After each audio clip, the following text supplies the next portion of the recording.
la chiqueta Lucía Gil Parra, en el número 6 de la falla Avenida del Oeste.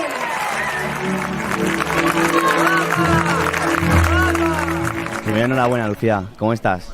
Muy bien. Te he visto muy emocionada, ¿te lo esperabas? No, ¿En quién has pensado cuando te han nombrado? en mi madre, en mi padre y en mis peluqueros. ¿En tus peluqueros? Es que ellos también tenían... también querían que yo saliera para ya peinar a la corte, entonces también me querían peinar a mí como la corte. ¿Y qué has sentido cuando te han nombrado? Mucha emoción. Mucha emoción. Y ahora ya que eres una de las preseleccionadas, vas a participar en la Batalla de las Flores. ¿Qué es lo que más te emociona de este acto? Todo. ¿Todo tiene la raqueta preparada o no? Sí. Pues a disfrutar del verano y a cargar las pilas para septiembre. Enhorabuena.